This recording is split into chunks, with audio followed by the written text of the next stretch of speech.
Hello and welcome to the Learn English Lab. I'm Mike, and boy, am I excited for this deep dive. We're going to be tackling a question that I know a lot of you have probably wondered about: how to sound like a native English speaker. And to help us unlock this mystery, we've got the amazing Sarah here, our language expert extraordinaire. Thanks for having me. So Sarah, what pops into your head when you hear that question? How to sound like a native speaker? Well, it's a fantastic question, and it really makes you think about what it actually means to really master a language. And honestly, one of the best strategies might surprise you. It all begins with mimicry. Mimicry. You mean like pretending to be somebody else? Yeah, exactly. Think of it kind of like an actor getting ready for a role. They watch, they listen, they imitate. And when it comes to learning languages, that kind of total imitation can be super powerful, you know?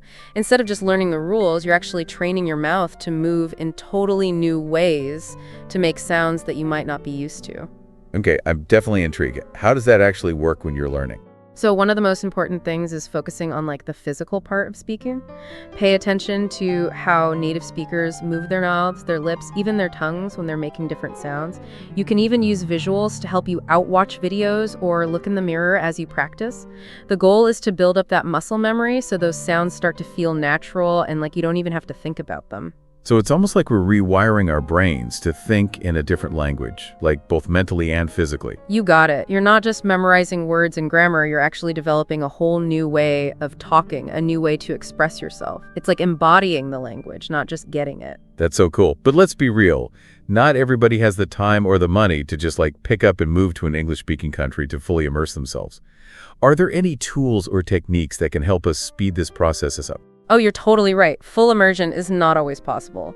But luckily, we're living in a time where technology can give us incredible support. There are some awesome pronunciation apps that can give you personalized coaching, interactive exercises, and even feedback in real time. It's like having a personal language tutor right in your pocket. So we've got mimicry and technology working together. What else can we do to really get rid of that gap between textbook English and that smooth, natural speech we all want? I think one of the biggest changes happens when you start thinking in English. Whoa. Hold on right there. This is something I hear a lot, but I feel like people don't really explain it. How do you actually do that? It sounds awesome, but it can be really hard to actually make it happen. You're right. It's not a piece of cake, but it's super important if you want to stop sounding like you're reading from a textbook. One easy thing you can try is to start narrating your day in English. Describe what you're doing, what you see, what you're feeling all in your head using English. So instead of thinking I'm making coffee, I'd think I'm brewing a cup of joe. Bingo! It might feel a little weird at first, but it really helps you break out of that habit of translating everything back and forth in your mind. And the more you do it, the more natural it'll become. You'll just start thinking in English without even realizing it. That's actually super useful. I love that. Here's another one that might sound a little strange. Embrace being imperfect. What do you mean by that? Don't be scared to make mistakes. Actually, mistakes are your buddies. They're chances to learn and get better. Record yourself speaking English. Listen back and see where you can do better. You'll be shocked by how much you learn just from hearing yourself. I've never liked hearing recordings of myself, but you're right, it could be a really helpful tool. It's like getting someone else's opinion on how you speak. Exactly. It helps you catch those little things that you might not even know you're doing. And the coolest part is you can see how much you improve over time. You can literally hear yourself getting better. All right, so we're mimicking, we're using technology, we're thinking in English, and we're okay with making a mistake. This is awesome. What else makes someone sound like they're a learner versus a native speaker? A lot of times it's the small things that make a big difference. One of those things is connected speech. Connected speech, what's that? It's basically how sounds blend together when people are just talking naturally. Native speakers often kind of mush words together, almost like they're making one long word. Gotcha. Can you give us an example? Sure, like the phrase, I'd decide. A native speaker might say, I'd decide, just connecting the sounds. Or friend egg could sound like friend egg, and sometimes sounds even disappear completely, like the T in next week, which becomes next week. Wow, I never really thought about it like that. It's like a secret language. It kind of is, and these little connections might not seem like much, but they're what give English its rhythm and flow. It's what makes it sound smooth and natural. Okay, so how can we get good at this connected speech thing? Listening is key. Really pay attention to how native speakers connect their words and phrases, and then try to copy them. You can even find stuff online that explains all the rules of connected speech. The most important thing is to practice, practice, practice. You got it. Practice makes perfect. Or at least makes us better. Speaking of which, we've covered a lot today. From mimicking mouth movements to being okay with mistakes, and even diving into connected speech. It's pretty clear that there's way more to sounding like a native speaker than just memorizing words. What else should our listeners remember as they start trying to sound more like native speakers? One thing that people often forget is how important intonation is. It's like the music of language, the way we use our voices to show emotion and meaning. Can you tell us more about that? Think of it like a song. The way our voices go up and down can completely change what we're saying, just like the notes in music. Stress and rhythm are super important for making English sound lively and interesting. So it's not just about saying the words right, it's also about how we say them with the right intonation. Makes sense. Any advice for getting better at intonation? Absolutely. One of the best things to do is listen to native speakers and then copy them. Pay attention to how they use their voices to emphasize certain words or phrases and how their tone changes with different emotions. Speeches, TED Talks, even songs can be really helpful for this. So basically, surround ourselves with as much spoken English as we can and really tune into those little changes in intonation. Yep.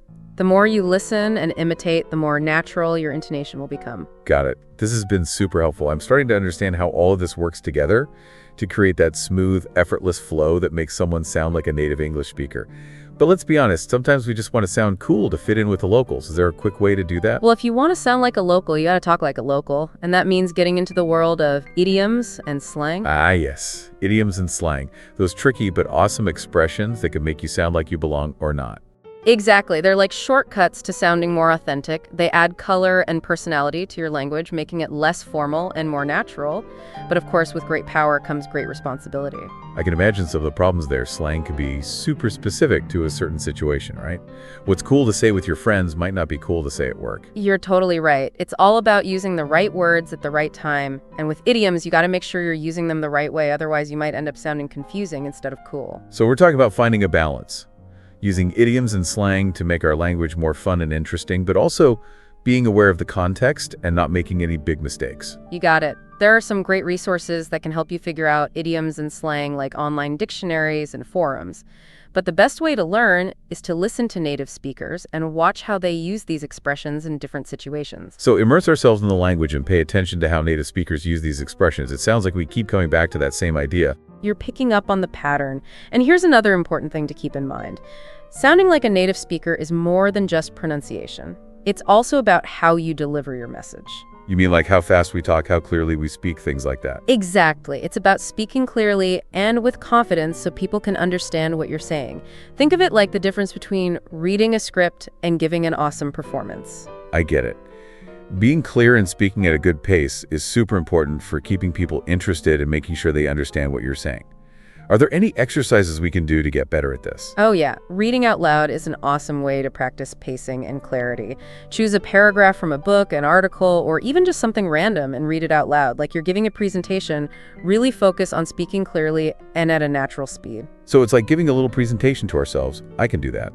What else can help us sound more like a native speaker? Well, there's really no substitute for actual conversations. Talking with native speakers is the best way to practice everything we've talked about, to feel comfy with the flow of the language, and to build your confidence. That makes total sense. But for people who don't know any native speakers, what can they do? Don't worry, there are tons of resources online that can connect you with native speakers for language exchange or online tutoring. You can find conversation partners, language tutors, even whole online communities that are all about helping people learn and practice English. That's amazing. So we can create our own little English-speaking world, even if we're not living in an English-speaking country. Exactly. And the more you chat with native speakers, the more comfortable and confident you'll get. You'll start to pick up on all those little things about pronunciation, intonation, and even body language that really makes someone sound like a native speaker. I can already feel myself getting more confident just thinking about it. But before we wrap up, is there one last piece of advice you want to give to our listeners who are working on sounding more like native English speakers? Yeah, definitely. Remember that language is really a tool for connecting with others. It's about building bridges, sharing ideas, and experiencing the world in new ways. Embrace the journey, have fun with it, and never stop exploring how beautiful and diverse the English language is. That's a beautiful thought, Sarah. Thanks again for being here and sharing your knowledge with us. It's been fun, Mike. Okay, so we're back for part 2 of our deep dive into how to sound like a native English speaker. We've learned so much already, and I can't wait to see what else we uncover. Me too. We've talked about a lot of different things that make someone sound like a native speaker, but it's important to remember that they all kind of work together. Like it's a big puzzle, and every piece is important for seeing the whole picture. I like that analogy. So how do we put all these pieces together? How do we go from practicing different skills to actually sounding like a native speaker when we're talking to people? That's where the real magic is. And it all comes down to practicing consistently and not being afraid to use what you've learned. Remember, language isn't just about the rules. It's about connecting with people and expressing yourself. It's so true. It's easy to get caught up in all the technical stuff and forget that the whole point is to actually use the language. So how do we get over that fear of making mistakes and really start having conversations in English? Well, first of all, be nice to yourself. Everybody makes mistakes, especially when they're learning something new. In fact, mistakes just mean you're pushing yourself, you're growing and trying new things. That's a good point. It's easy to feel discouraged when we mess up or feel like we're not improving fast enough. Totally. But remember, learning a language is a journey, not a race. Celebrate the small things you get right, notice your progress, and don't be afraid to laugh at yourself sometimes. I love that. Humor is a great way to make those awkward moments less awkward and turn them into something you can learn from. But speaking of learning, what are some practical ways we can get more practice talking with native speakers? Surround yourself with the language as much as possible. Listen to podcasts, watch movies and TV shows, read books and articles, all in English, of course. The more you hear and see English, the more natural it will start to feel. And don't just be a passive listener. Sing along to your favorite songs, repeat phrases you hear in movies, even talk to yourself in English. Those are great tips. Sometimes we forget how much we learn just by being around the language. But what about actually having conversations? How do we get comfortable speaking in English, especially if we don't know any native speakers? There are so many awesome resources online that can help you connect with native speakers for language exchange or online tutoring. You can find conversation partners, tutors, even whole online communities dedicated to helping people learn and practice English. That's fantastic. So we can basically create our own little English-speaking world, even if we don't live in an English-speaking country. Precisely. And the more you talk with native speakers, the more comfortable and confident you'll become. You'll start to notice all those little things about pronunciation, intonation, and even body language that truly make someone sound like a native speaker. I can already feel my confidence growing just thinking about it. But before we finish up, is there one last piece of advice you would give to our listeners who are working on sounding more like native English speakers? Yes, absolutely. Remember that language is all about connecting with other people. It's about building relationships, sharing ideas, and seeing the world in new ways. Enjoy the process, have fun, and never stop exploring the beauty and diversity of the English language. That's a beautiful way to put it, Sarah. Thanks again for sharing your wisdom with us. My pleasure, Mike. All right, so here we are at the final part of our deep dive into sounding like a native English speaker. It's been an awesome journey so far, and I'm really curious to see where we end up. Me too. I know what you might be thinking. Okay, I've heard all these tips. I'm ready to use them, but where do I even begin? Yeah, it can feel a bit overwhelming at first. It really can. But remember what we talked about. Start small, pick like one or two things that really clicked with you and just concentrate on those. Right. You don't need to do everything all at once. It's all about finding what works best for you and making your own way of learning. Exactly. Maybe you really like the idea of mimicking how people move their mouths, so spend some time watching videos and paying close attention to how native speakers make those sounds. Or maybe you're really into tech, so try out some of those pronunciation apps and see if they help you improve your accent. Yeah, the important thing is to make it fun. If you're enjoying what you're doing, you're way more likely to stick with it. Definitely. And don't be afraid to be creative. Put on your favorite English song and try to sing along, really listening to the rhythm and how the singer's voice goes up and down. Oh, that's a good one. Or grab a book and read out loud, focusing on speaking clearly and at a good speed. The more you surround yourself with English, the easier it will be to make it feel natural.